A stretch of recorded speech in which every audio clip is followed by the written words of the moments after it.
listening to Pause. We pause for a second or two. This is episode 40.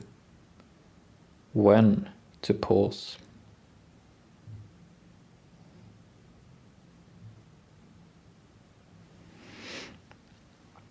When I grew up as a kid in Sweden, we have this what is it called? In sports, we have this subject in school called sports or gymnastics. And basically it's to keep the kids healthy. And in this subject, the kids get to try out different sports.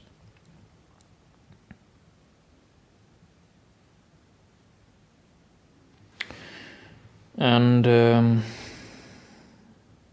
in the warmer months of year, in Sweden we have this specific sport called orienteering. Orienteering is a sport that was invented in Sweden in the late 19th century. And it has been applied, as far as I know, it has been applied by the military, but it has also been taught to kids in school as this sort of combined healthy sport combined with this sort of a know-how in how to navigate through nature.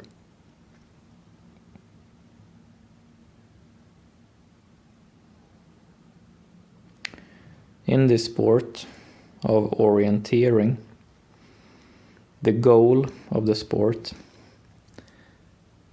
is that each person is given a map and a compass. And then every person is let free to start navigating this map using the compass.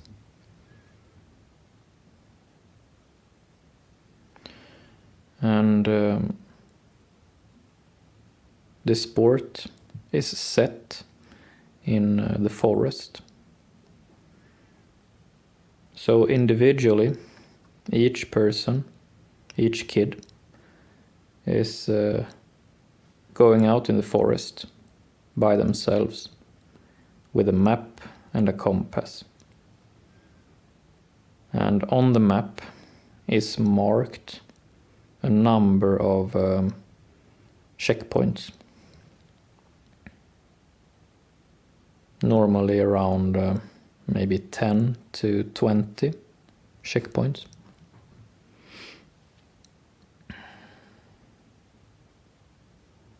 And the goal of the sport is to clear all the checkpoints in as little time as possible. So you also have this sort of paper sheet with all the numbers for the checkpoints. And when you reach a checkpoint, there is this sort of clipping device.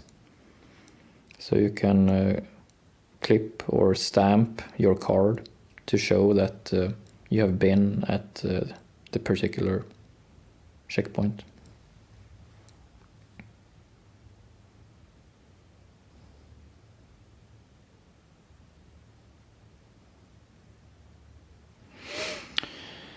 I remember when I first tried this sport as a kid.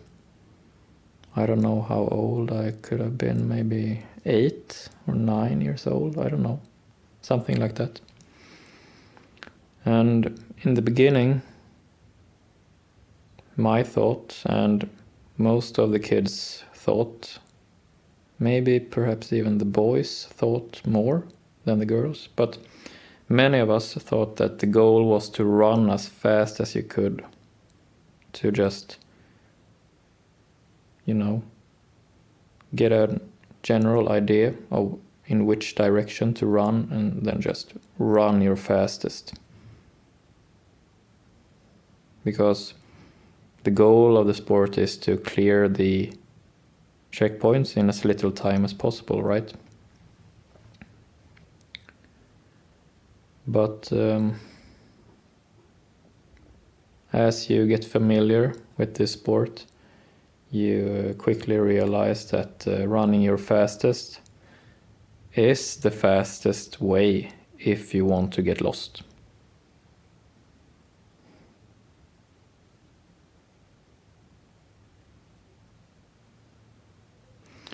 And this is where this metaphor sort of comes back to today's subject. When to pause. In some senses, life is a lot like the sport of orienteering.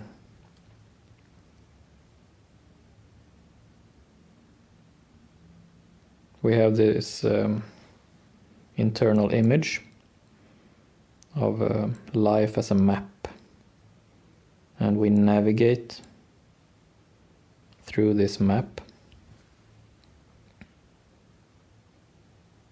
and whatever we want to do in life, we sort of navigate our way ahead.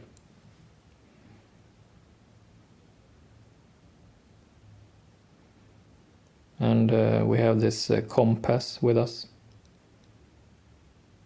this sort of both our intuition, our gut feeling, but also our critical thinking, our intellect, our reasoning, our pattern recognition, our experiences, our advice that we have gotten from people we trust.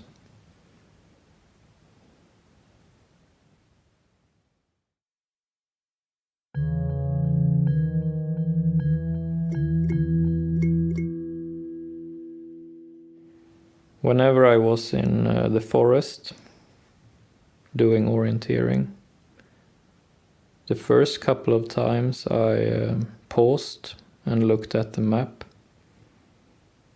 I did not know what to make of the map. It was very hard to translate what I saw on this piece of paper, on this map, to what I was standing in, this vast and somewhat scary forest. It was difficult to make the connection between this complex but neutral map and this very emotionally strong forest. It is a very strong experience to be by yourself in a forest as a kid and not really knowing where you are.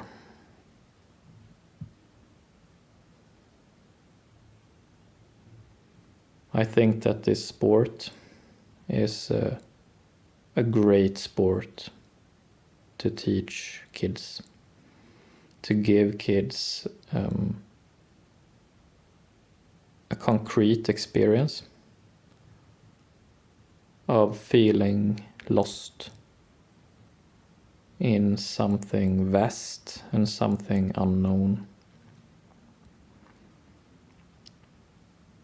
And using the skills and the tools that we are given. I think this is a great exercise and a great metaphor for life at large.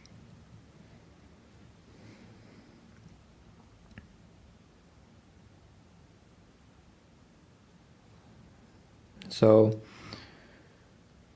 as you look at our framework of emotional skills, as you look at this map of sorts, at first it will look complicated to you. You will not know what to make of it. But for every time you pause and sort of look at this map, slowly and surely you will learn to navigate through life in a great way.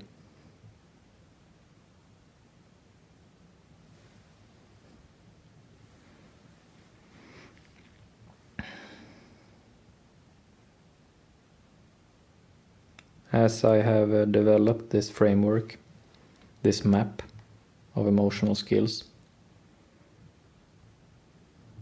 what I have done is that throughout my life I have had this natural tendency to pause.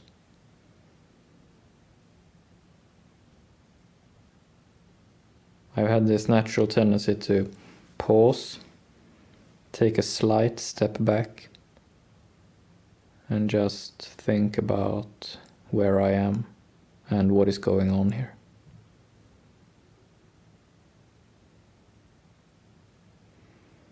So we pause,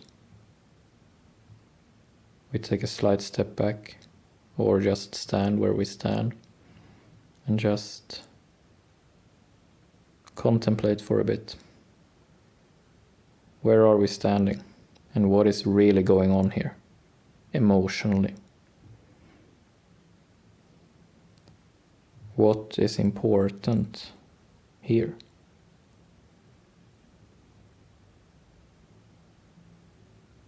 Maybe we juxtapose what is expected here with what we feel and think is important here.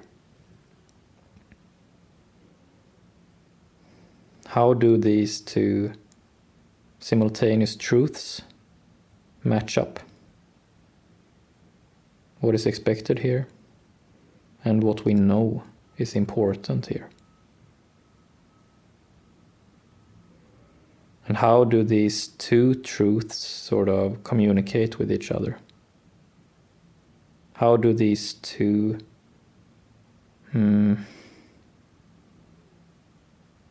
sort of communicate and become meaningful? Where do they meet? What are, or what is the common ground for these two truths? What is expected and what is important?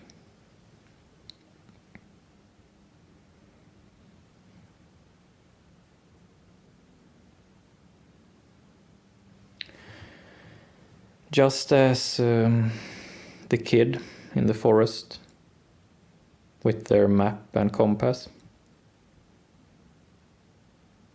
I guess the best way is to just try it out, to just start pausing at some different moments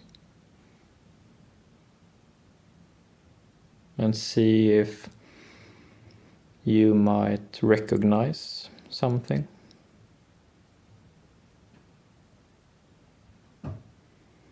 Maybe something you have heard me say you can see in this situation at hand. Maybe you come to your own conclusion. What is going on?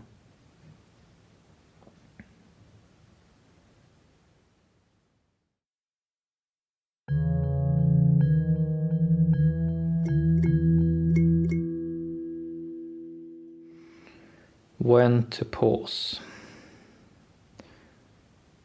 If you look at the framework, you see that there are 5 different situations I have marked in the framework, in our map. There is one blue situation called sleep. There is an orange situation called acute. There is a green situation called long term. There is a white or grayish situation called confused. And lastly, there is a red situation called worn out.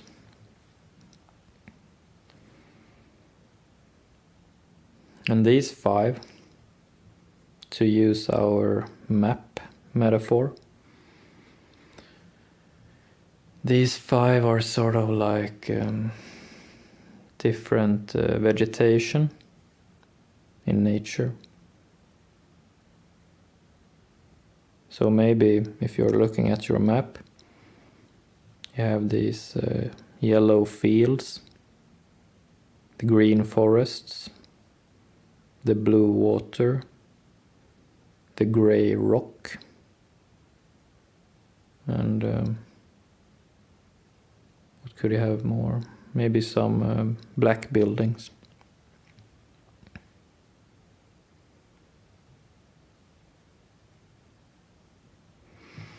I have put together these 5 situations to help you navigate. It is not necessary for you to throw yourself out in the forest, so to speak, and just, do trial and error completely in the dark. That is not necessary.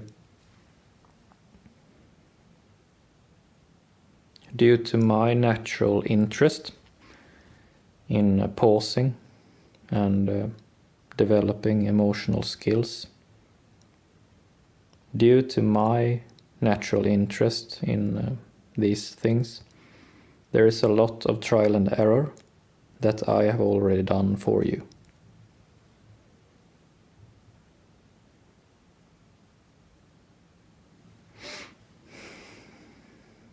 So, you are a busy person.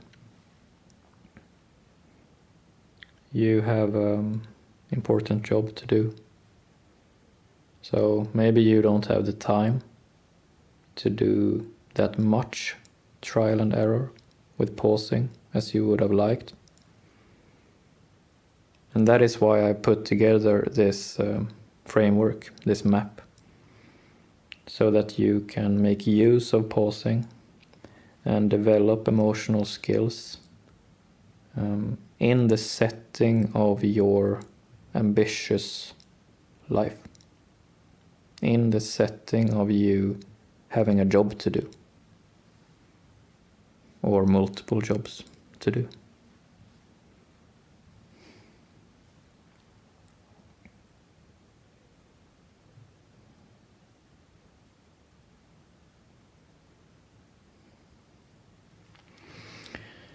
And to answer the question when to pause more specifically,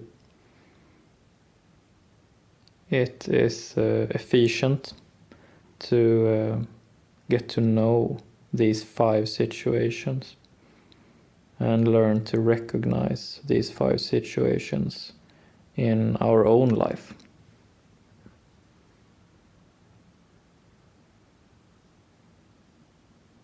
So then, when you try pausing in a given situation, you get this first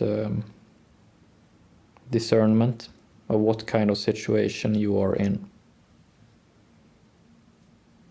Is it about sleep? Is it an acute situation? Is it about long-term plans? Is it that you feel confused? Or is it that you feel worn out? These are the 5.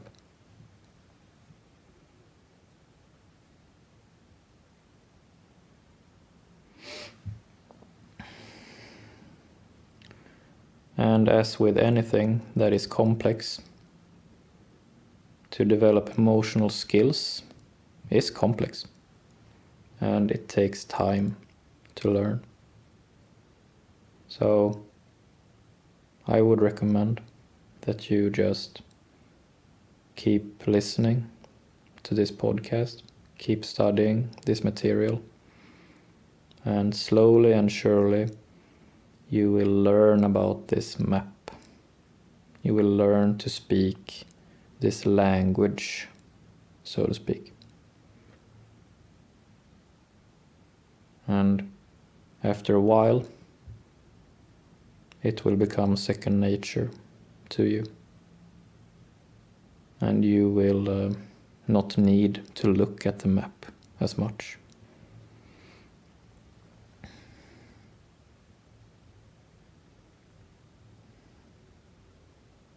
If you ever look at professional orienteering athletes, you can see that they don't look at the map that much. They have sort of developed this sense, this sixth sense of where to go. And I guess this is the goal of all of this, to develop a sense of when to pause and what to do as we have paused.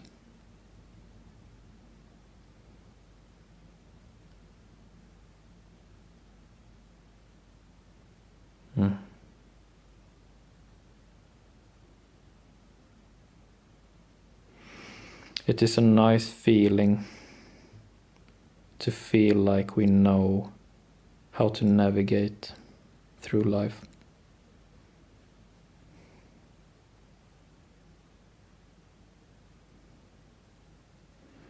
That's it for today. Thank you.